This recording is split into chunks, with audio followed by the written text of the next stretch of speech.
अब हम अगले प्रकार की प्रत्यास्थता गुणांक के बारे में चर्चा करेंगे, जिसे हम दृढ़ता गुणांक के नाम से जानते हैं, मॉडुलस ऑफ रिजिडिटी।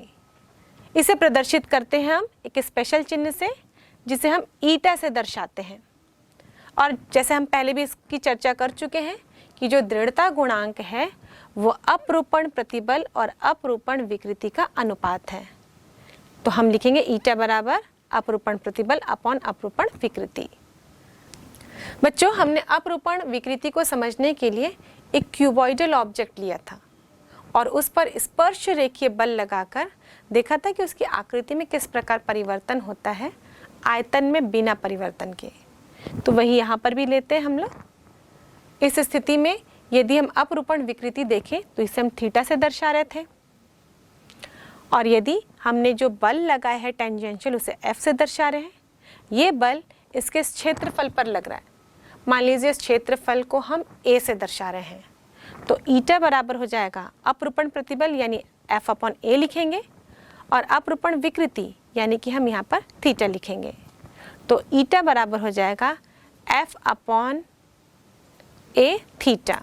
और इस ईटा यानी कि दृढ़ता गुणांक का मात्रक होगा न्यूटन प्रति मीटर स्क्वायर, और विमीय सूत्र होगा M L minus 1 T minus 2।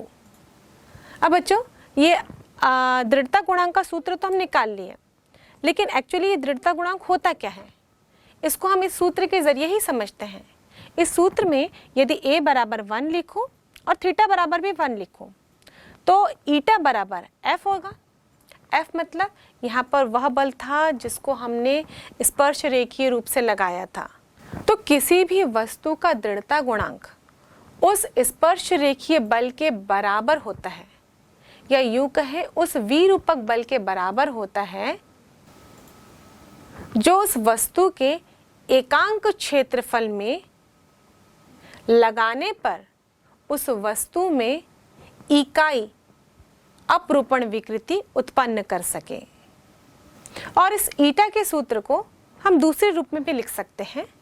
बच्चों, हमने जब अपरूपण विकृति के बारे में चर्चा की थी तो हमने देखा था कि थीटा बराबर होता है डेल्टा एक्स अपॉन एल, जहाँ डेल्टा एक्स वो जो दो समांतर पृष्ठ थे उसमें से एक पृष्ठ में विस्थापन बता रहा था, और एल दोनों समांतर पृष्ठों के बीच की दूरी थी।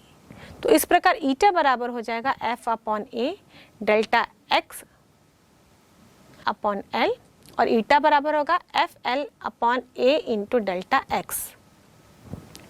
तो हम दृढ़ता गुणांक के लिए इस सूत्र का भी इस्तेमाल करते हैं।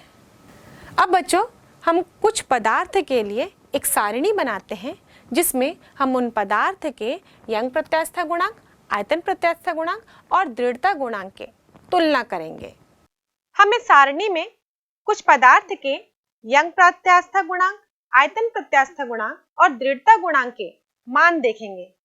ये तीनों ही मान न्यूटन प्रति मीटर स्क्वायर में दिए गए हैं, और साथ ही ये सारे मान 10 टू द पावर 10 के गुणज के रूप में लिखे गए हैं।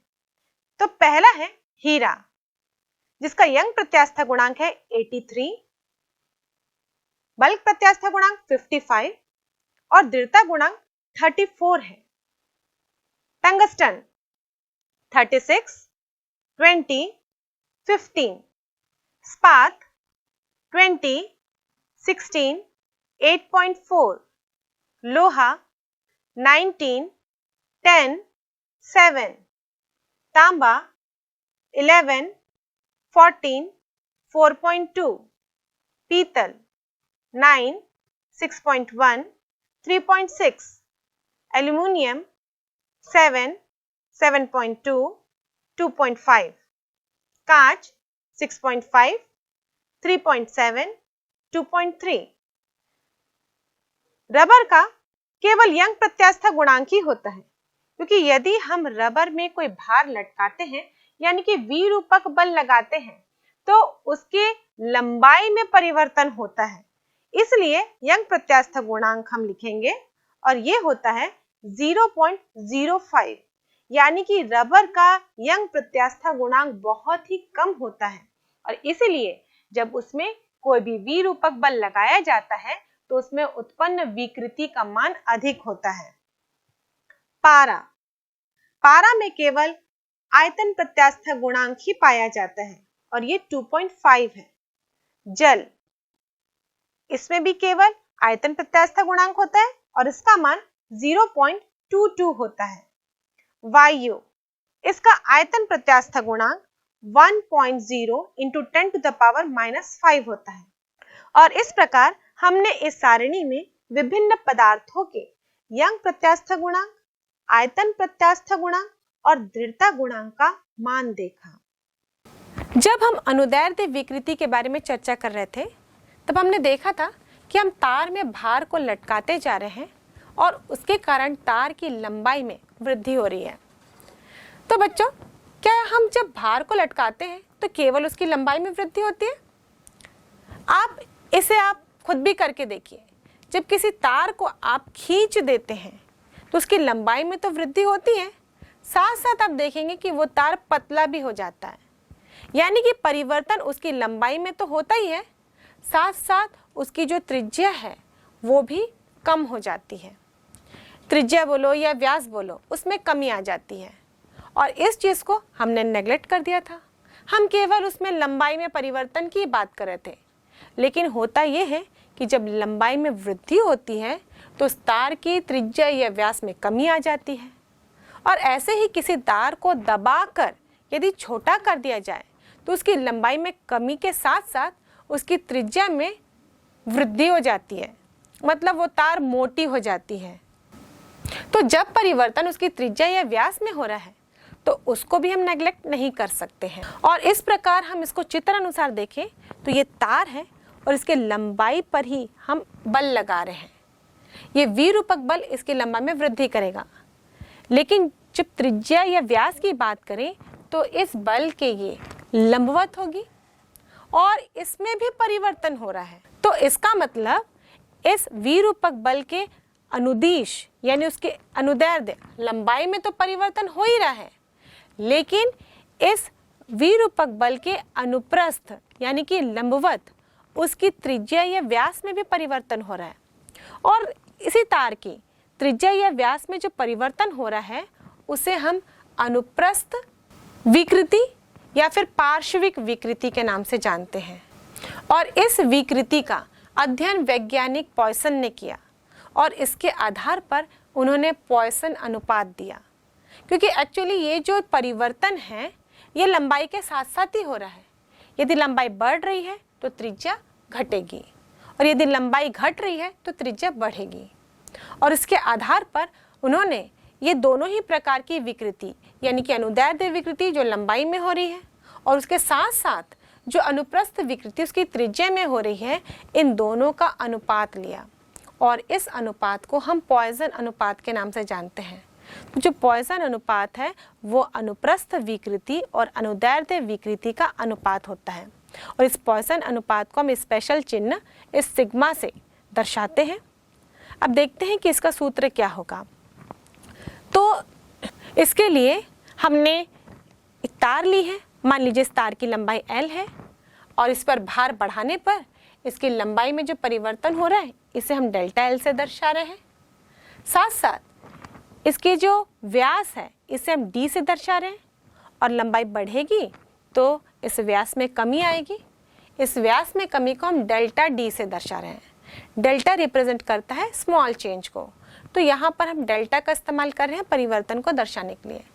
अब जब इन दोनों को साथ में कंपेयर करके अध्ययन किया जाएगा तो हम देख रहे हैं कि लंबाई बढ़ रही है तो व्यास घट रहा है। तो ये डिफरेंस बताने के लिए हम यहाँ पर व्यास के सामने माइनस का चिन्ह लगाएंगे, क्योंकि जो व्यास में परिवर्तन है ये लंबाई के विपरीत है। तो यहाँ पे जो व्यास में परिवर्तन हो रहा है इस माइनस साइन के साथ दर्शाएंगे। तो इस प्रकार पॉइसन रेशियो सिग्मा बराबर हो जाएगा अनुप्रस्थ विकृति यानी कि minus delta D upon D और अनुदैर्ध्य विकृति यानी कि डेल्टा L अपॉन L। तो इस प्रकार पॉइसन अनुपात सिग्मा बराबर हो जाता है minus L delta D upon D into delta L। और यहाँ पर यह सूत्र हमने डायामीटर यानी व्यास के लिए लिखा और हम जानते हैं कि व्यास का आधा करेंगे तो त्रिज्या हो जाएगी।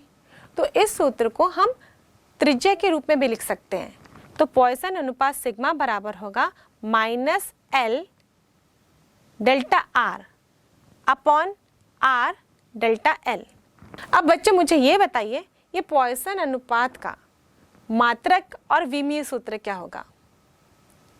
जैसा कि हम देख रहे हैं कि ये जो पॉइसन अनुपात है ये अनुप्रस्थ विकृति और अनुदैर्ध्य विकृति का अनुपात है। मतलब ये दो समान विमा वाली राशियों का अनुपात है, इसीलिए पॉइसन अनुपात विमाहीन राशि हो जाएगी, मतलब इसकी कोई विमा नहीं होती। और इसलिए जब इसका विमीय सूत्र लिखेंगे तो हम लिखेंगे m0 L0 T0। अब हम प्रत्यास्था से जुड़े कुछ और कॉन्सेप्ट को समझने का प्रयास करते हैं। सबसे पहला है प्रत्यास्था की थकान, जिसे हम इंग्लिश में इलास्टिक फटीग के नाम से जानते हैं। बच्चों, जब हम बहुत देर तक काम करते हैं तो हमारे कार्य करने की क्षमता घट जाती है और यूँ कहें कि हम थक जाते हैं और हमें ऐसा लगता है कि अब हमें आराम करना चाहिए। और जैसे ही हम कुछ देर आराम कर लेते हैं उसके बाद हमें ऐसा महसूस होता है कि हम फिर से रिचार्ज हो गए हैं, या यूँ कहें कि कुछ देर आराम करने के बाद हम फिर से काम करने में समर्थ हो जाते हैं और उतनी ही क्षमता से काम कर सकते हैं जितना पहले कर रहे थे। सेम ऐसे ही किसी वस्तु के प्रत्यास्था के गुण के साथ भी होता है। मान लीजिए किसी वस्तु में भार लटका दिया गया है, जैसे भार लटकाएंगे तो उसमें विकृति उत्पन्न होगी, लेकिन जब भार बहुत समय के लिए लटका दिया जाएगा तो ये जो वस्तु है ये भी थक जाती है। मतलब इसमें जो प्रत्यास्था का गुण है वो धीरे धीरे ऐसा महसूस होता है कि कम होने लग रहा है समय के साथ साथ, या यूँ कहें कि समय के साथ साथ उसमें विकृति का जो मापन है वो कम हो जाता है। बहुत लंबे समय तक किसी वजन को किसी तार में यदि हम लटका देते हैं तो उसमें जो विकृति हो रही है, जो परिवर्तन हो रहा है उसकी लंबाई में, वो नोटिसेबल नहीं रह पाता और यूँ कहे कि वो तार थक जाती है। ऐसी ही प्रत्येक वस्तु भी होती है, जब उसमें बहुत देर के लिए विरूपक बल अप्लाई किया जाता है तो उसमें उत्पन्न होने वाली विकृति समय के साथ साथ कम हो जाती है और यूँ कहे कि वस्तु थक जाती है। अब वस्तु दोबारा काम करे, यानी कि उसमें प्रत्यास्था का गुण वापस उत्पन्न हो या क्रियाशील हो, उसके लिए क्या करना पड़ेगा? वस्तु को आराम देना पड़ेगा, या यूँ कहें कि उस विरूपक बल को यदि हम हटा देते हैं, कुछ देर तक वस्तु को आराम करने देते हैं, उसके बाद वस्तु फिर से रिचार्ज हो जाती है, यानी कि उसमें प्रत्यास्था का गुण फिर से एक्टिव हो जाता है, क्रियाशील हो जाता है और वस्तु फिर विकृति उत्पन्न करने लगती है और इसे ही हम कहते हैं प्रत्यास्था की थकान। अब हम अगले कॉन्सेप्ट पर चर्चा करते हैं और ये है प्रत्यास्थ उत्तर प्रभाव, जिसे हम इंग्लिश में इलास्टिक आफ्टर इफेक्ट कहते हैं। बच्चों, जब किसी वस्तु पर विरूपक बल लगाया जाता है तो प्रत्यास्था के कारण वो अपने आकार, आकृति, आयतन को वापस ग्रहण करने का प्रयास करता है और प्रत्यास्थ वस्तुएं ऐसा करती हैं। जब हम उस पर विरूपक बल लगाते हैं तो उसके आकार, आकृति, आयतन में परिवर्तन हो जाता है और जैसे ही विरूपक बल हटाते हैं तो ये वापस अपने आकार, आकृति, आयतन को ग्रहण करने का प्रयास करती है। लेकिन बच्चों, ये तुरंत ही, यानी कि जैसे ही विरूपक बल को हटाया जाए, ये तुरंत ही वापस अपने आकार, आकृति, आयतन को ग्रहण नहीं करती। इसे अपने पूर्व अवस्था में पहुंचने के लिए कुछ समय लगता है और इसे ही हम प्रत्यास्थ उत्तर प्रभाव, इलास्टिक आफ्टर इफेक्ट के नाम से जानते हैं। और इसीलिए जब किसी प्रत्यास्थ वस्तु में प्रत्यास्था के गुण का अध्ययन करना हो तो हम भार को हटाने के बाद, यानी कि विरूपक बल को हटाने के बाद तुरंत ही पाठ्यांक नोट नहीं करते, क्योंकि प्रत्यास्थ उत्तर प्रभाव के कारण ये वस्तु तुरंत ही वापस अपनी अवस्था पे नहीं आती, इसे आने में टाइम लगता है। इसलिए पाठ्यांक हम तुरंत नोट नहीं करके कुछ समय पश्चात हम पाठ्यांक को नोट करते हैं। और हम किसी भी प्रत्यास्थ वस्तु की बात करें तो सभी प्रत्यास्थ वस्तुएं इस प्रकार का प्रत्यास्थ उत्तर प्रभाव प्रदर्शित करती हैं। लेकिन फॉस्फर, ब्रॉन्ज और क्वार्ट्ज ऐसे दो ठोस पदार्थ हैं जिनमें प्रत्यास्थ उत्तर प्रभाव नगण्य माना जाता है। इसीलिए जब हम किसी उपकरण में निलंबन के लिए कोई तार लेते हैं तो वो तार फॉस्फोर, ब्रॉन्ज या क्वार्ट्ज की बनी होती है, जिसके कारण यदि उस तार से यदि बल हट जाए तो तार पुनः तुरंत ही पूर्वावस्था में आ जाती है और पाठ्यांक में कोई भी गड़बड़ी नहीं होती। बच्चों, आप अगली कक्षा में यानी क्लास 12th में जब गैल्वेनोमीटर के कंस्ट्रक्शंस के बारे में पढ़ेंगे, वहाँ पर हम एक वैरायटी का गैल्वेनोमीटर के बारे में अध्ययन करेंगे जो कि निलंबित कुंडली धारामापी के नाम से जाना जाता है, सस्पेंडेड कॉइल गैल्वेनोमीटर। उसमें जो कॉइल होती है एक तार के जरिए लटकी होती है और तब आप उसमें अध्ययन करेंगे कि वहाँ पर फॉस्फोर, ब्रॉन्ज की तार का इस्तेमाल किया गया है। तो अब आपको समझ में आ गया होगा कि फॉस्फोर, ब्रॉन्ज की तार का इस्तेमाल क्यों किया जाता है, क्योंकि इसका प्रत्यास्थ उत्तर प्रभाव नगण्य माना जाता है। प्रत्यास्थ से जुड़े अभी जिन कॉन्सेप्ट के बारे में हमने चर्चा की है, ये कॉन्सेप्ट एग्जाम में एक एक नंबर के पूछे जाते हैं। तो बच्चों, जब एग्जाम में ये कॉन्सेप्ट पूछे जाएंगे तो मुझे उम्मीद है कि आप इसका आंसर अब अच्छी तरह से कर सकेंगे।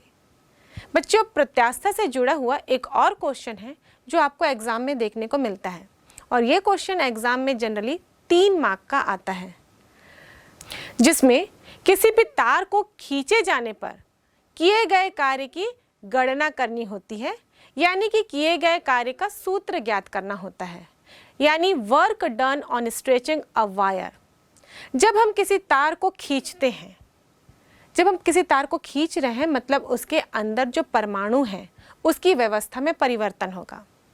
हमने आणविक मॉडल पढ़ा था बच्चों, और हम जान रहे हैं कि ठोस के अंदर जो परमाणु होते हैं वो साम्य दूरी में होते हैं, मतलब वहाँ पर वो संतुलन की अवस्था में होते हैं और उस समय उन पर कोई भी बल कार्य नहीं कर रहा होता।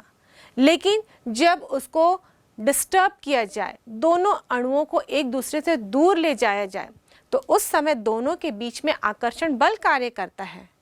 और अब हम तार को जब खींचेंगे, मतलब अणुओं को दूर ले जा रहे हैं, इनके बीच में काम कर रहा आकर्षण बल, तो इनको दूर ले जाने में हमें आकर्षण बल के विरुद्ध कार्य करना होगा और यह आकर्षण बल के विरुद्ध किया गया कार्य ही तार में स्थितिज ऊर्जा के रूप में संचित होगी, यानी कि पोटेंशियल एनर्जी के रूप में। और इस स्थितिज ऊर्जा को मोर स्पेसिफिकली हम कहते हैं प्रत्यास्थ स्थितिज ऊर्जा, इलास्टिक पोटेंशियल एनर्जी। तो बच्चों, इस प्रत्यास्थ स्थितिज ऊर्जा का व्यंजक ज्ञात करते हैं। इसके लिए हम एक तार लेते हैं, मान लेते हैं इस तार की लंबाई L है और इस तार के अनुप्रस्थ काट का क्षेत्रफल A है। हमने जिस पदार्थ का तार लिया है उस पदार्थ का यंग मॉडुलस गामा से प्रदर्शित कर रहे हैं। अब बच्चों, इस तार को हमें खींचना है, तो हम इसके एक छोर को एक दृढ़ आधार से लटका देते हैं और दूसरे छोर में भार लटकाते जाएंगे। इसके कारण ये तार खींचती जाएगी और उसके अनुसार ही हम इसमें उत्पन्न होने वाली प्रत्यास्थ स्थितिज ऊर्जा का व्यंजक ज्ञात करेंगे। बच्चों, प्रारंभ में हमने इस तार में कोई वजन नहीं लटकाया है। इसका मतलब इस तार में लगने वाला भार या विरूपक बल का मान 0 है। अब हम इस पे वजन लटकाते जा रहे हैं। मान लीजिए हमने इसमें F वजन लटका दिया और इस F वजन के कारण ही इस तार की लंबाई में वृद्धि होगी। तो जो तार की लंबाई में वृद्धि हो रही है वो डायरेक्ट F वजन के कारण नहीं हो रही है। यहाँ वजन का मान जो है, या यूँ कहे विरूपक बल का मान 0 से लेकर F तक आया और उसके कारण ही इस तार की लंबाई में परिवर्तन हुआ। तो सबसे पहले हम देखेंगे कि इसमें लगने वाला माध्य बल क्या होगा, क्योंकि स्टार्टिंग में इनिशियली बल 0 था और लास्ट में बल F हो गया। तो हम यहाँ पर माध्य बल की गणना करेंगे। अब बच्चों, माध्य बल कैसे निकालते हैं? हम मान लीजिए 2 बल हमको दिए गए तो दोनों को जोड़ेंगे, अपॉन 2 करेंगे, जितनी राशि रहती है उससे डिवाइड करते हैं। तो यहाँ पे माध्य बल बराबर होगा 0 + F/2, यानी कि F/2। और इसी बल के कारण ही इस तार की लंबाई में वृद्धि मान लीजिए L हुई है। तो इस तार की लंबाई में L वृद्धि करने के लिए किया गया कार्य कितना होगा, इसकी गणना करते हैं हम जानते हैं बच्चों, कार्य बराबर होता है बल इंटू विस्थापन। कार्य को हम W से प्रदर्शित करते हैं, हम लिखेंगे W। यहाँ पर बल की जगह हम माध्य बल लेंगे, क्योंकि यहाँ पर बल 0 से लेकर F तक वैरी किया, इसलिए हम यहाँ पर माध्य बल लेंगे। अब विस्थापन, यहाँ पर विस्थापन हो रहा है तार की लंबाई में वृद्धि, तो जो तार की लंबाई में वृद्धि हुई है उसे हम विस्थापन के रूप में यहाँ पर लिखेंगे। तो ये जाएगा W बराबर F/2 इंटू L, और इस प्रकार हम देखें किए गए कार्य का सूत्र होगा 1/2 FL। और इस तार की लंबाई में L वृद्धि करने के लिए ही दो परमाणुओं के बीच में जो आकर्षण बल था उसके विरुद्ध जो किया गया कार्य है वही इस तार की प्रत्यास्थ स्थितिज ऊर्जा के रूप में संचित हो जाएगा। इसलिए इस कार्य को हम प्रत्यास्थ स्थितिज ऊर्जा के रूप में दर्शाएंगे, और अब इसे हम लिखेंगे U। तो U बराबर हो जाएगा हाफ FL। अब बच्चों ये जो प्राप्त सूत्र है इसको हम कुछ वेल नोन टर्म्स के रूप में चेंज करते हैं। इस सूत्र में मैं AL से इंटू करूंगी और AL से डिवाइड कर दूंगी, ताकि ये समीकरण में कोई चेंज ना आए, ये समीकरण बैलेंस रहे, बस इसका रूप चेंज हो जाए। A क्या था? इस तार के अनुप्रस्थ काट का क्षेत्रफल, और L इस तार की प्रारंभिक लंबाई। तो चलिए इसे गुणा करते हैं। AL से हमने गुणा कर दिया समीकरण को, और AL से भाग देंगे, तो मैं F के नीचे A लिख देती हूँ, और जो लंबाई में वृद्धि थी स्मॉल l, उसके नीचे कैपिटल L लिखती हूँ। अब इस सूत्र को हम देखते हैं कि इसमें आप कौन कौन से वेल नोन टर्म्स आ गए हैं। तो U बराबर हो जाएगा हाफ F/A, बल अपॉन क्षेत्रफल, यानी कि एकांक क्षेत्रफल में बल का मान ये कहलाता है प्रतिबल, तो इसे मैं लिख दूंगी प्रतिबल। लंबाई में वृद्धि अपॉन प्रारंभिक लंबाई, ये हो जाती है विकृति। अगर मोर स्पेसिफिकली देखें तो ये अनुदैर्ध्य विकृति होगी। जब हम तार की लंबाई के बारे में बात करें तो उसमें जो विकृति होती है वो अनुदैर्ध्य विकृति होती है, तो फिलहाल हम यहाँ पर विकृति लिख देते हैं। और A इंटू L, क्षेत्रफल इंटू लंबाई, ये होता है आयतन।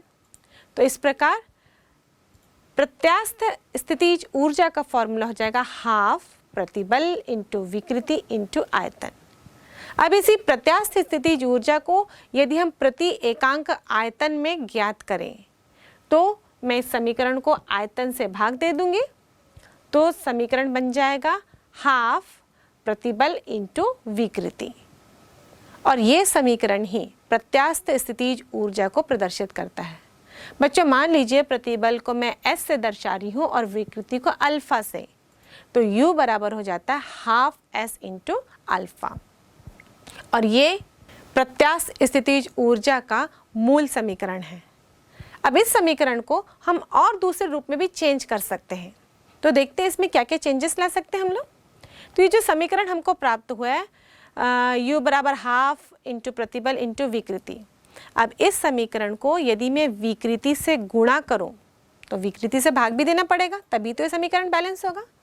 तो इस प्रकार यहाँ पर हो जाएगा हाफ प्रतिबल अपॉन विकृति इंटू विकृति यानी विकृति का स्क्वायर। अब इस समीकरण को हम ध्यान से देखें तो यहाँ पर मिलेगा हाफ प्रतिबल अपॉन विकृति, और प्रतिबल अपॉन विकृति होती है प्रत्यास्था गुणांक, और यहाँ हम तार की लंबाई के साथ प्रयोग कर रहे हैं, इसलिए हम यहाँ पर लिखेंगे यंग प्रत्यास्था गुणांक, और इसलिए यहाँ पर हमने लिखा है गामा इंटू विकृति का स्क्वायर। तो इस प्रकार U बराबर हम लिख सकते हैं half gamma into alpha square.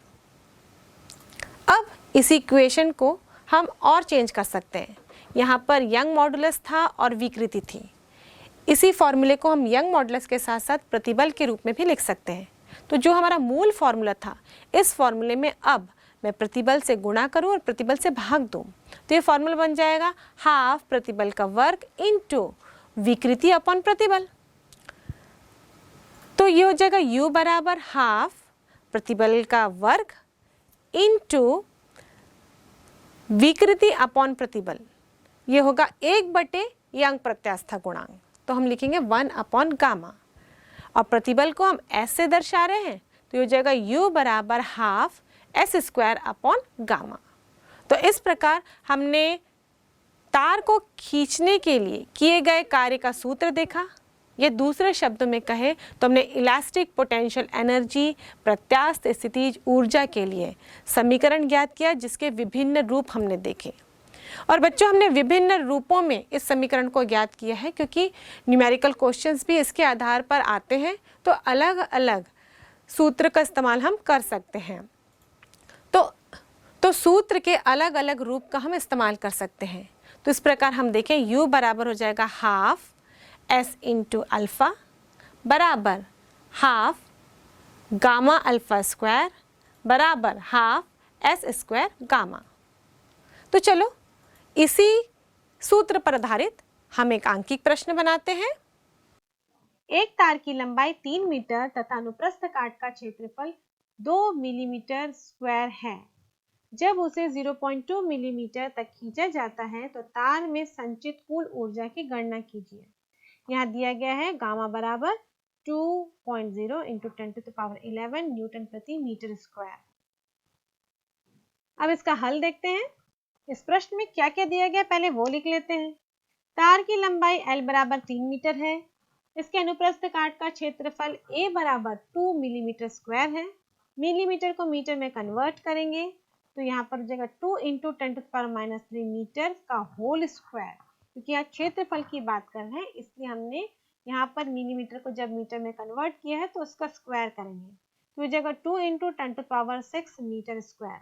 और L बराबर है 0.2 मिलीमीटर, इसे भी मीटर में कन्वर्ट करेंगे 0.2 इंटू 10⁻³ मीटर।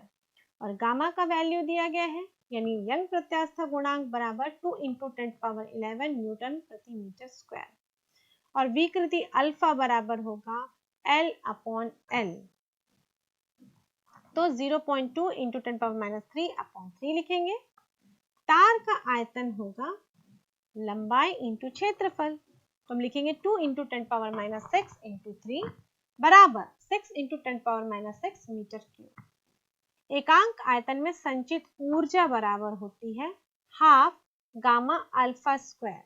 बच्चों, मैंने पहले ही बताया था यहाँ पर 3 सूत्र संचित ऊर्जा के होते हैं।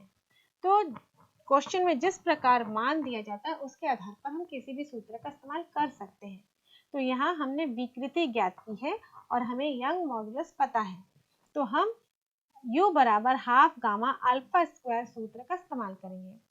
तार में संचित कुल ऊर्जा, यह फॉर्मूला एकांक आयतन में संचित ऊर्जा के लिए था। यदि हम तार में संचित कुल ऊर्जा निकालना चाहते हैं तो हम इसे आयतन से गुणा कर देंगे। तो ये हो जाएगा U बराबर half gamma alpha square into आयतन, हो जाएगा हाफ इंटू 2 इंटू 10⁻11, ब्रैकेट के अंदर लिखेंगे 0.2 इंटू 10⁻³ अपॉन 3 का होल स्क्वायर इंटू आयतन लिख देते हैं 6 इंटू 10⁻6। अब इन सब को हल करने पर हमें मिलेगा 0.08 अपॉन 3 इंटू 10⁻1 और लिख सकते हैं 2.67 इंटू 10⁻³ जूल। बच्चों, क्या आप ऊष्मीय प्रसार के बारे में जानते हैं? किसी भी द्रव यानी मैटर, चाहे वो किसी भी रूप में हो, ठोस हो, द्रव हो या गैस हो, यदि हम इसे गर्म करते हैं, ऊष्मीय ऊर्जा देते हैं, तो इसके कारण इसमें प्रसार हो जाता है और इसे ही हम ऊष्मीय प्रसार के नाम से जानते हैं। बच्चों, यदि हम ठोस की बात करें तो ये ऊष्मीय प्रसार 3 तरह से हो सकता है। यदि ठोस एक लंबाई के रूप में हो, यानी उसकी एक ही विमा हो, या यूँ कहें कि वो ठोस तार के रूप में हो, और जब हम उसे गर्म करेंगे तो उसके केवल लंबाई में प्रसार होगा और इसे हम रेखीय प्रसार कहते हैं। और इस स्थिति में हम रेखीय प्रसार गुणांक की गणना करते हैं और रेखीय प्रसार गुणांक का फॉर्मूला होता है लंबाई में परिवर्तन अपॉन प्रारंभिक लंबाई इंटू ताप में परिवर्तन। और देखा गया है कि जितना ताप देते जाएंगे उतनी ही वृद्धि होती है लंबाई में। मतलब ये जो संबंध है परिवर्तन का ताप के साथ, वो समानुपाती का होता है और इस प्रकार हम रेखीय प्रसार गुणांक की गणना कर सकते हैं। अब यदि ठोस एक समतल चादर के रूप में हुआ, यानी कि उसका क्षेत्रफल होगा। अब क्षेत्रफल है तो इसकी दो विमाएं होंगी। जैसे मान लीजिए ये आयताकार रूप में हो तो उसका लंबाई भी होगा, चौड़ाई भी होगा, और इसकी दोनों विमाओं में परिवर्तन होगा। और इस समय जो ठोस में प्रसार होगा उसे हम क्षेत्रीय प्रसार कहेंगे, क्योंकि ये प्रसार पूरे क्षेत्रफल में होगा। और इस प्रकार क्षेत्रीय प्रसार गुणांक हम कैलकुलेट करें तो ये होता है क्षेत्रफल में परिवर्तन अपॉन प्रारंभिक क्षेत्रफल इनटू ताप में परिवर्तन। और वहीं ठोस एक आयतन के रूप में हुआ, यानी कि एक त्रिविमीय आकृति हुई, तो जब उसे हम ऊष्मा देंगे तो उसके तीनों विमाओं में परिवर्तन होगा। मान लीजिए ठोस एक घन के रूप में है तो उसकी लंबाई, चौड़ाई, ऊंचाई तीनों विमाओं में ही परिवर्तन होगा। और इस समय जो इस ठोस से प्रसार हो रहा है उसे हम आयतन प्रसार कहेंगे। और इस समय इस ठोस के आयतन प्रसार गुणांक की गणना की जाती है, और आयतन प्रसार गुणांक बराबर होगा आयतन में परिवर्तन अपॉन प्रारंभिक आयतन इनटू ताप में परिवर्तन। तो बच्चों, अभी हमने ऊष्मीय प्रसार के ऊपर थोड़ा सा प्रकाश डाला, क्योंकि आगे जो हम टॉपिक पढ़ने वाले हैं उसमें हमें प्रसार की आवश्यकता होगी। हम यहाँ पर एक तार ले रहे हैं और यह तार दो क्लैंपों के बीच में कसा हुआ है, बंधा हुआ है।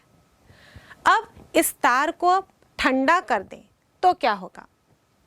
जैसे कि मैंने पहले बताया कि यदि हम ताप में वृद्धि करते हैं, ऊष्मा देते जाते हैं तो प्रसार होता है।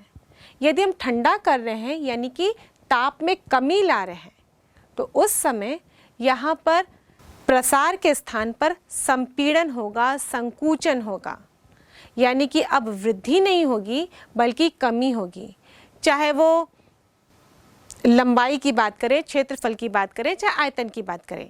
पर फिलहाल यहाँ पर हमने तार लिया है तो तार के ताप में यदि हम कमी करेंगे तो तार की लंबाई में भी कमी आएगी। और जब तार की लंबाई में कमी आएगी तो क्या होगा? चूँकि ये तार इन दोनों क्लैंपों से बंधा हुआ है तो ये क्लैंप को भी अपनी ओर खींचेंगे, क्योंकि इस तार में तनाव उत्पन्न होगा और यह तनाव क्लैंप को अपनी ओर खींचेगा। तो यहाँ इस क्लैंप में कितना बल कार्य कर रहा है उसकी गणना हम करने वाले हैं इस डेरिवेशन में। तो बच्चों, हम मान लेते हैं कि तार की आरंभिक लंबाई L है और इसके अनुप्रस्थ काट का क्षेत्रफल A है। अब इस तार को ठंडा किया जा रहा है। मान लीजिए इस तार के ताप में कमी हम T डिग्री सेल्सियस से दर्शा रहे हैं, और इस ताप में कमी के कारण इस तार की लंबाई में भी कमी आएगी और इस कमी को हम L से दर्शा रहे हैं। यहाँ पर हम बात करेंगे रेखीय प्रसार गुणांक की, क्योंकि इस तार की एक ही विमा है, या यूँ कहें कि तार लंबाई के रूप में है।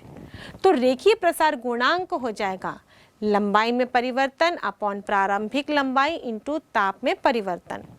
तो रेखीय प्रसार गुणांक को डिनोट किया जाता है अल्फा से, तो अल्फा बराबर हो जाएगा L upon L into T. बच्चों, हमने पिछले टॉपिक में विकृति के लिए अल्फा चिन्ह का इस्तेमाल किया था, तो यहाँ पर आप कंफ्यूज मत होइए। यहाँ पर हम रेखीय प्रसार गुणांक के लिए भी अल्फा चिन्ह का इस्तेमाल कर रहे हैं। तो इस प्रकार हम यहाँ पर देखें तो L अपॉन L बराबर हो जाएगा अल्फा टी। यहाँ पर हमने केवल पक्षांतर किया है। और लंबाई में परिवर्तन अपॉन प्रारंभिक लंबाई, ये अनुदैर्ध्य विकृति को दर्शाता है। इस प्रकार विकृति बराबर हो जाएगा अल्फा इंटू टी। किंतु हम जानते हैं कि यंग मॉडुलस बराबर होता है प्रतिबल अपॉन विकृति। तो यहाँ पर हम लिख सकते हैं प्रतिबल बराबर यंग मॉडुलस गामा इंटू विकृति। तो प्रतिबल बराबर हो जाएगा गामा इंटू अल्फा टी। और हमें कैलकुलेट करना है कि इस तार में जो तनाव उत्पन्न हो रहा है ठंडा होने के कारण, उसकी वजह से क्लैंप में कितना बल लग रहा है। तो हम यहाँ पे प्रतिबल का सूत्र देखते हैं। प्रतिबल बराबर होता है बल अपॉन क्षेत्रफल। तो यदि हम क्लैंप की बात करें तो इस पर बल किस लिए कार्य कर रहे हैं? क्योंकि तार में जो प्रतिबल उत्पन्न हो रहा है उसके कारण ही तनाव उत्पन्न हो रहा है और उसी के कारण ही इस क्लैंप में बल उत्पन्न हो रहा है। इसलिए हम यहाँ पर लिख सकते हैं प्रतिबल बराबर क्लैंप में आरोपित बल अपॉन क्षेत्रफल। और क्लैंप में आरोपित बल का फॉर्मूला हो जाएगा प्रतिबल इनटू क्षेत्रफल। तो यदि क्लैंप में आरोपित बल को हम F से दर्शा रहे हैं तो अब यहाँ पर सबका मान रख देते हैं। प्रतिबल का मान अभी हमने ज्ञात किया, ये होगा गामा इंटू अल्फा टी, और क्षेत्रफल को हम A से दर्शा रहे हैं तो A लिख देते हैं। तो इस प्रकार F बराबर हो जाएगा gamma alpha T into A। बच्चों यहाँ पर जो अल्फा है ये मैंने पहले ही बताया कि ये रेखीय प्रसार गुणांक है, ना कि विकृति। तो बच्चों इस प्रकार इस सूत्र का इस्तेमाल करके हम क्लैंप में आरोपित बल की गणना कर सकते हैं। तो चलिए इस सूत्र पर आधारित एक न्यूमेरिकल क्वेश्चन बनाते हैं। 1 मिलीमीटर स्क्वायर अनुप्रस्थ काट वाले एक तार को 80 डिग्री सेल्सियस तक गर्म करके 2 दृढ़ क्लैंपों के बीच कस दिया गया। यदि तार का ताप घटाकर 60 डिग्री सेल्सियस हो जाए तो तार के तनाव में परिवर्तन ज्ञात कीजिए। तार के पदार्थ का रेखीय प्रसार गुणांक 1.1 इंटू 10⁻⁵ प्रति डिग्री सेल्सियस तथा यंग प्रत्यास्था गुणांक 2 इंटू 10⁻11 न्यूटन प्रति वर्ग मीटर है। तो इस प्रश्न में दिया गया है A बराबर 1 मिलीमीटर स्क्वायर, तो इसे मीटर में कन्वर्ट करेंगे तो 1 इंटू 10⁻⁶ मीटर स्क्वायर, और ताप में परिवर्तन होगा 80 degree Celsius minus 60 degree Celsius यानी कि 20 डिग्री सेल्सियस।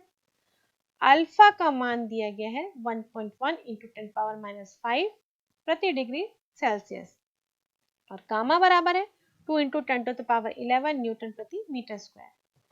और इन सारे मानों को यदि हम सूत्र में रखें तो सूत्र अनुसार F बराबर होता है गामा A अल्फा टी। तो हम ये सारे मान इस सूत्र में रखेंगे और इसे हल करेंगे। हल करने पर हमें मिलेगा 4.4 इंटू 10 यानी कि 44 न्यूटन। ठोस का गुण प्रत्यास्था के बारे में इतनी चर्चा करने के बाद हम देखते हैं कि प्रत्यास्था को प्रभावित करने वाले कारक कौन कौन से हैं। सबसे पहला है ताप। अब बच्चों ताप प्रत्यास्था को किस प्रकार प्रभावित करेगा, इसके लिए हम प्रत्यास्था गुणांक का सूत्र देखते हैं। प्रत्यास्था गुणांक बराबर होता है प्रतिबल अपॉन विकृति। और अभी हमने चर्चा की थी कि ताप को बढ़ाया जाता है तो पदार्थ में प्रसार होने लगता है। इसका मतलब यदि हम किसी वस्तु में विरूपक बल लगा रहे हैं तो उसके कारण तो उसमें विकृति उत्पन्न होगी ही, लेकिन यदि ताप को भी और बढ़ा दिया जाए तो उसमें उत्पन्न होने वाली विकृति भी और बढ़ जाएगी। और इस प्रकार हम देखें कि विकृति का मान अधिक होगा तो प्रत्यास्था गुणांक का मान कम हो जाएगा, और इस प्रकार किसी भी वस्तु का ताप बढ़ाने पर उसकी प्रत्यास्था घटते जाती है। पर बच्चों हमारे पास एक मिश्र धातु है जिसे हम इनवार के नाम से जानते हैं। ये इनवार 36% निकल और 64% आयरन का मिक्सचर होता है। ये एक ऐसा मिश्र धातु है जिस पर ताप का कोई भी प्रभाव नहीं पड़ता। इसलिए ऐसे डिवाइस जो ताप से प्रभावित हो सकते हैं उनमें इनवार मिश्र धातु का इस्तेमाल किया जाता है ताकि उन डिवाइस की गुणवत्ता बनी रहे। अब प्रत्यास्था को प्रभावित करने वाला अगला कारक है तापानुशीलन की प्रक्रिया यानी कि एनेलिंग प्रोसेस। बच्चों तापानुशीलन की प्रक्रिया एक ऐसी प्रक्रिया है जिसमें किसी भी धातु की डक्टिलिटी को बढ़ाने के लिए और उसमें जो हार्डनेस है, कठोरता, उसको कम करने के लिए उसे गर्म कर दिया जाता है, उसके बाद धीरे धीरे उसे ठंडा किया जाता है। तो इस प्रक्रिया में भी वस्तु की प्रत्यास्था में कमी आ जाती है। तीसरा है हैमरिंग यानी कि पीटना। यदि धातुओं को हैमरिंग किया जाए, पीटा जाए, तो उसकी प्रत्यास्था बढ़ जाती है, क्योंकि पीटने पर किसी भी धातु के क्रिस्टल छोटी छोटी इकाइयों के रूप में बढ़ जाते हैं और इसी कारण उसकी प्रत्यास्था बढ़ जाती है। नेक्स्ट है मिलावट। मिलावट एक ऐसी प्रक्रिया है जिसमें एक पदार्थ में दूसरे पदार्थ को मिक्स किया जाता है, मिलाया जाता है, या यूँ कहे उसमें अशुद्धियाँ डाल दी जाती हैं। तो यदि किसी पदार्थ की प्रत्यास्था को बढ़ाना है तो हम उसमें ऐसे पदार्थ की अशुद्धि मिलाएं जिसकी प्रत्यास्था अधिक हो, तो हम पहले वाले पदार्थ की प्रत्यास्था को भी बढ़ा सकते हैं। तो इस प्रकार अशुद्धि मिलाकर भी प्रत्यास्थता को बढ़ाया जा सकता है। बच्चों, हम अपने दैनिक जीवन में बहुत सारी ऐसी वस्तुओं का, ऐसे उपकरणों का इस्तेमाल करते हैं जिनमें अलग अलग धातु यूज़ होते हैं। तो इन पदार्थों का इस्तेमाल इनकी प्रत्यास्था के अनुसार ही किया जाता है। हम देखते हैं कि हम अपने डेली लाइफ में प्रत्यास्थों को किस प्रकार अनुप्रयोग में लाते हैं। बच्चों, आपने क्रेन को देखा है? ये क्रेन बहुत भारी वजन उठाने के काम आता है और आप देखोगे कि ये क्रेन बहुत भारी वस्तुओं को बड़ी आसानी से उठा लेता है। इस क्रेन में आप देखेंगे ऐसे हुक लगा होता है और हुक के पीछे एक धातु की रस्सी लगी होती है और जब ये क्रेन लोड उठाता है तो पूरा लोड इस रस्सी पर ही आता है। तो इस क्रेन में जिस धातु की रस्सी का या बोल सकते हैं छड़ का इस्तेमाल होता है, उसकी प्रत्यास्था भी कैलकुलेटेड रहती है। यदि हम अलग अलग प्रकार के धातुओं का इस्तेमाल करें जिनकी प्रत्यास्था अलग अलग है, तो इस रस्सी की मोटाई भी अलग अलग होती है। तो क्रेन में इस धातुई रस्सी में जो मोटाई का चुनाव होता है, उसकी प्रत्यास्था के आधार पर किया जाता है। और ऐसे ही बच्चों, हम यदि पुल को देखें तो पुल का निर्माण होता है तो उसमें छड़ डाली जाती है। तो उस छड़ का चुनाव इस प्रकार किया जाता है कि उसके पदार्थ की यंग प्रत्यास्था गुणांक अधिक हो। ऐसा क्यों? क्योंकि यदि यंग प्रत्यास्था गुणांक अधिक होगी, इसका मतलब उस पदार्थ में या उस छड़ में विकृति कम होगी। और हम यही तो चाहते हैं कि पुल में विकृति ना हो, बल लगाने पर भी। क्योंकि हम देखते हैं यदि पुल में बहुत अधिक ट्रैफिक हुआ तो पुल में लोड बढ़ जाएगा और उस कंडीशन में इस पे विरूपक बल का मान बढ़ जाएगा, जिसके कारण विकृति उत्पन्न हो जाएगी। और जब उस पुल को पार करेंगे तो आप उस विकृति का अनुभव कर पाएंगे और यूँ कहें कि उस विकृति के कारण पुल को पार करने में परेशानी होगी। बच्चों, आपने देखा होगा किसी किसी पुल में उसकी कैपेसिटी लिखी होती है, जैसे कि इसमें इतने ही व्यक्ति अलाउड हैं या फिर इतना ही वजन इसमें अलाउड है। ऐसा क्यों? क्योंकि उसमें जो इस्तेमाल हुई रहती है वस्तुएं, उनकी प्रत्यास्था गुणांक के आधार पर ही उसमें लोड लेने की क्षमता को कैलकुलेट किया जाता है। उससे ज़्यादा यदि उस पर विरूपक बल लगा दिया जाए या लोड उसे दे दिया जाए तो उसमें विकृति हो जाती है और उसके आधार पर आप पुल को पार नहीं कर पाएंगे, या यूँ कहें कि वो जो वस्तु है उसकी प्रत्यास्था की सीमा भी पार हो जाएगी और वो पुल टूट भी सकता है। और साथ ही यदि हम उस पुल में इस्तेमाल होने वाले गर्डर को देखें तो वो भी एक विशेष आकृति के होते हैं। ये आई शेप के गर्डर का इस्तेमाल किया जाता है। अब ये गर्डर आई शेप के क्यों बनाए जाते हैं, इसको समझने के लिए मान लीजिए हम एक छड़ लेते हैं और इसको दो सिरों से फिक्स कर देते हैं। अब इसके बीचों बीच हम भार लटकाते हैं। इस भार को मैं W से रिप्रेजेंट कर रही हूँ और ये जो छड़ लिया है इसकी लंबाई मान लीजिए L है, इसकी चौड़ाई B और इसकी मोटाई D है। तो जब हम भार लटकाएंगे तो ये छड़ इस तरह से झुक जाता है, बेंड हो जाता है। तो ये जो विस्थापन है इसकी पहली अवस्था में और इसकी बीच वाली अवस्था में जिस पर हमने बल लगाया है, मान लीजिए इसे डेल्टा से हम रिप्रेजेंट कर रहे हैं, तो ये डेल्टा बराबर होता है WL³ अपॉन BD³ गामा। यहाँ पर ये गामा इस छड़ के पदार्थ का यंग प्रत्यास्था गुणांक है और इसके आधार पर हम कैलकुलेट कर सकते हैं कि ये जो झुकाव है वो कितना होगा। और इस प्रकार हम देखें कि इस झुकाव का मान कम करना है, इस विस्थापन को कम करना है, तो या तो हम ऐसे मटेरियल का इस्तेमाल करें जिनकी यंग प्रत्यास्था गुणांक अधिक है, और इसलिए पुल में हम ऐसे पदार्थ का इस्तेमाल करते हैं जिसकी यंग प्रत्यास्था गुणांक अधिक होती है। साथ में यहाँ पर हम देखें तो B और D के मान का प्रभाव भी इस डेल्टा पर पड़ रहा है, तो B की तुलना में D का प्रभाव अधिक पड़ेगा क्योंकि D³ में है। इसलिए हम यहाँ पर देखेंगे कि इसकी चौड़ाई की तुलना में इसकी मोटाई अधिक होनी चाहिए। तो चौड़ाई कम करने के लिए क्या करते हैं, हम इस गर्डर के बीच के हिस्से को हम कम कर देते हैं ताकि इसकी चौड़ाई कम हो जाए और ये गर्डर हमको फाइनली आई शेप का दिखता हुआ नज़र आता है। और इसलिए हम पुल में इस्तेमाल होने वाले गर्डर की आकृति आई शेप की रखते हैं। इसी प्रकार बच्चों, आपने इलेक्ट्रिकल पोल्स को भी देखा होगा। वही इलेक्ट्रिकल पोल्स जिसमें विद्युत में तारों को खींचा जाता है। ये इलेक्ट्रिकल पोल्स धातु के बने होते हैं और खोखले होते हैं और ये इन तारों के तनाव को आसानी से सहन कर लेते हैं क्योंकि इन पोल्स का जो प्रत्यास्था गुणांक है वो अधिक होता है।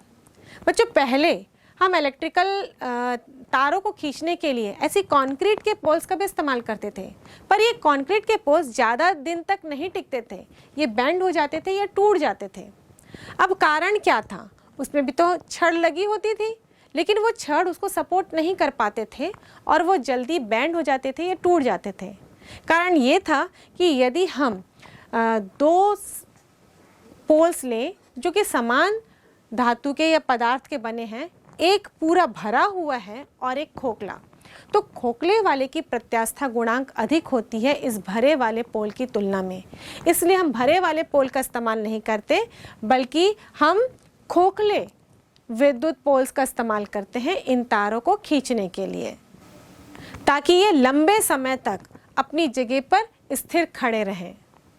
और साथ ही बच्चों, यदि आप अपने साइकिल की फ्रेम को देखें तो उसमें भी जो रॉड लगे रहते हैं वो भी अंदर से खोखले रहते हैं। हम चाहे तो ठोस रॉड का भी इस्तेमाल कर सकते थे, लेकिन उस ठोस रॉड से केवल वजन ही बढ़ता, लेकिन उसकी प्रत्यास्था कम होने के कारण ये साइकिल बहुत जल्दी बेंड हो जाता। जबकि उसी जगह पर हम खोखले रॉड लेते हैं तो ये साइकिल दृढ़ रहता है क्योंकि इसकी प्रत्यास्था अधिक होती है। और इसी प्रकार बच्चों, हम पृथ्वी के प्रत्यास्थ व्यवहार का उपयोग करते हुए हम उसकी सतह से किसी भी पर्वत की ऊंचाई का मापन करते हैं और इसके आधार पर किसी भी पर्वत की ऊंचाई 10 किलोमीटर से अधिक नहीं हो सकती। यदि हम माउंट एवरेस्ट की बात करें तो इसकी भी ऊंचाई 10 किलोमीटर ही है। ऐसे ही बच्चों, हम जो लिफ्ट का इस्तेमाल करते हैं, तो लिफ्ट कैसे ऊपर या नीचे होता है? आप देखेंगे कि उससे एक काउंटर वेट मिलता है और ये काउंटर वेट इस लिफ्ट के साथ एक धात्विक रस्सी से जुड़ा होता है। अब ये जो रस्सी हमने इस्तेमाल की है उसका भी यंग प्रत्यास्था गुणांक कैलकुलेटेड होता है। हम ऐसी रस्सी का इस्तेमाल करते हैं जिसकी यंग प्रत्यास्था गुणांक अधिक हो। और यदि हम अलग अलग धातु की रस्सी का इस्तेमाल कर रहे हैं तो उसके यंग प्रत्यास्था गुणांक के आधार पर ही उस रस्सी की मोटाई चुनी जाएगी। और इसीलिए आप देखेंगे बच्चों कि लिफ्ट में कैपेसिटी लिखी जाती है कि उसमें 10 केजी ही वजन ले जाया जा सकता है या 7 लोग ही वहाँ पर जा सकते हैं। इस प्रकार उसमें भी कैपेसिटी निर्धारित रहती है और ये कैपेसिटी उस इस्तेमाल हुई धात्विक रस्सी के यंग प्रत्यास्था गुणांक के आधार पर ही कैलकुलेटेड होती है। तो बच्चों, इस प्रकार हमने देखा कि हमारे दैनिक जीवन में प्रत्यास्था गुणांक से जुड़े हुए ढेर सारे उदाहरण हैं। तो इस प्रकार अब अपने आसपास में किसी भी वस्तु को देखें और आप सोचें कि इसमें ज़रूर प्रत्यास्था गुण के कारण ही ये वस्तु वर्क कर रही है, तो आप वहाँ पर ज़रूर चर्चा करें कि इसकी प्रत्यास्था गुणांक अधिक होनी चाहिए थी या इसकी प्रत्यास्था गुणांक कम होनी चाहिए थी। अब बच्चों, हम कुछ प्रत्यास्था से जुड़े हुए तथ्यात्मक प्रश्नों के बारे में भी चर्चा करते हैं। मान लीजिए आपके पास 2 तार हैं, एक मोटी और एक पतली। ये दोनों तार समान लंबाई के हैं और समान पदार्थ के बने हुए हैं। अब ये बताइए मुझे, दोनों तारों में से किस तार की प्रत्यास्था अधिक होगी? तो बच्चों, हम कंफ्यूज हो जाते हैं मोटी और पतली तार सुन के, लेकिन ये दोनों ही तार एक ही पदार्थ के बने हैं, यानी कि उन तारों में प्रत्यास्था का गुण समान होगा और यूं कह सकते हैं कि इन दोनों तारों के लिए प्रत्यास्था गुणांक सेम होगी। अच्छा बच्चों, मुझे ये बताइए, आप बल का मापन करने के लिए कौन से डिवाइस का इस्तेमाल करते हैं? हम स्प्रिंग बैलेंस का इस्तेमाल करते हैं। ये स्प्रिंग बैलेंस को आपने अपने स्कूल के लैब में भी देखा होगा। तो जब इस पे वजन लटकाया जाता है तो स्प्रिंग होती है, वो खींचती है और उसके आधार पर जहाँ पर ये पॉइंटर होता है उसको रीड कर लेते हैं हम लोग और ये बता सकते हैं कि उस पर कितने न्यूटन का भार या बल कार्य कर रहा है। यदि हम बहुत लंबे समय तक स्प्रिंग बैलेंस को इस्तेमाल करें तो आप देखेंगे कि ये स्प्रिंग बैलेंस भी खराब हो जाता है। एक्चुअली ये स्प्रिंग बैलेंस सही रीडिंग नहीं देता, इसलिए हम कहते हैं कि खराब हो गया। अब ये बताइए, स्प्रिंग बैलेंस सही रीडिंग क्यों नहीं देता? क्योंकि लंबे समय तक इस्तेमाल करने के बाद इसके जो स्प्रिंग हैं उसमें जो प्रत्यास्था का गुण है उसमें कमी आने लगती है और इसके कारण ही एक बार खींचने के बाद, भार लटकने के बाद वापस अपनी अवस्था में जाके सेट नहीं होता और इसीलिए इसके पाठ्यांक में धीरे धीरे गलतियाँ या त्रुटियाँ होने लगती हैं। अब बच्चों, मैं आपको कुछ पदार्थ बता रही हूँ, रबर, कॉपर, ग्लास, स्टील। अब इन सभी पदार्थ का अपना अलग अलग प्रत्यास्था गुणांक होगा। अब इनकी प्रत्यास्था के आधार पर इसे बढ़ते क्रम में अरेंज करना है। तो चलिए इसे बढ़ते क्रम में अरेंज करिए। अब बताइए सबसे कम प्रत्यास्था गुणांक किसका होगा? उसे हम पहले लिखेंगे क्योंकि हमें बढ़ते क्रम में अरेंज करना है। तो सबसे कम प्रत्यास्था गुणांक होगा रबर का।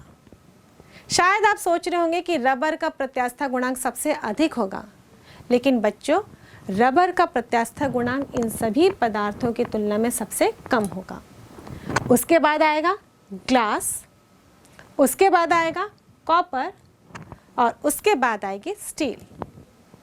और इसीलिए यदि हम देखें तो स्टील की एक तार और रबर की एक तार लें, इन दोनों तारों में स्टील की प्रत्यास्था गुणांक अधिक होती है। अब आप सोच रहे होंगे स्टील की प्रत्यास्था गुणांक किस प्रकार अधिक होगी। तो चलिए बच्चों इसको हम प्रूफ करके भी देख लेते हैं। हमने यंग प्रत्यास्था गुणांक का क्या फॉर्मूला ज्ञात किया था? गामा बराबर FL अपॉन AL, जहाँ F बल था, L तार की प्रारंभिक लंबाई, A तार के अनुप्रस्थ काट का क्षेत्रफल और स्मॉल l है उसकी लंबाई में वृद्धि। अब मान लीजिए हम समान लंबाई के दो तार ले रहे हैं, एक रबर का बना हुआ है और एक स्टील का बना हुआ है। हमने इस प्रकार इन दोनों तारों को ऊर्ध्वाधर किसी दृढ़ सपोर्ट से लटका दिया है। अब हम दोनों में बराबर भार लटकाएंगे, तभी तो इन दोनों में लगने वाला बल बराबर होगा। अब जब हम दोनों में बराबर भार लटकाते हैं, अब बताइए क्या होगा? दोनों में किस तार में अधिक वृद्धि होगी? ये चीज़ आप भी जानते हैं कि यदि हम दोनों में समान भार लटकाएंगे तो रबर की तार ज़्यादा नीचे तक आ जाएगी, जबकि वहीं पर यदि हम स्टील की तार की बात करें तो इसमें जो वृद्धि हो रही है हो सकता है वो हमको खुले आंखों से देखने पर नज़र भी ना आए। तो इस प्रकार हम देखें तो जो रबर की तार में वृद्धि अधिक है और इस स्टील की तार में वृद्धि कम है। अब यंग प्रत्यास्था गुणांक हम दोनों तारों के लिए लिखें तो स्टील के लिए हम लिखेंगे गामा S बराबर जो बल लग रहा है वो भार के कारण है तो mg लिख सकते हैं इंटू L अपॉन इसके अनुप्रस्थ काट का क्षेत्रफल है pi r square into LS। Steel के लिए हमने S लिख दिया। वैसे ही यदि रबर की बात करें तो हम लिखेंगे गामा R बराबर mg L upon pi r square LR। अब स्टील के यंग प्रत्यास्था गुणांक को यदि रबर के यंग प्रत्यास्था गुणांक से मैं भाग दूं तो ये दोनों समीकरण को भाग देने पर राइट हैंड साइड में बचेगा LR अपॉन LS। अब हमने प्रयोग करके देखा कि रबर में जो वृद्धि थी अधिक थी और स्टील में वृद्धि कम है, यानी कि LR is greater than LS है। तो इसके अनुसार हम यहाँ पर देखें तो गामा S का मान गामा R की तुलना में अधिक होगा और इसीलिए हम कहते हैं कि स्टील की यंग प्रत्यास्था गुणांक रबर की यंग प्रत्यास्था गुणांक से अधिक होती है। तो बच्चों इस फॉर्मूले को जानने के बाद अब आप स्टील और रबर की प्रत्यास्था गुणांक में कभी भी कंफ्यूज नहीं होंगे।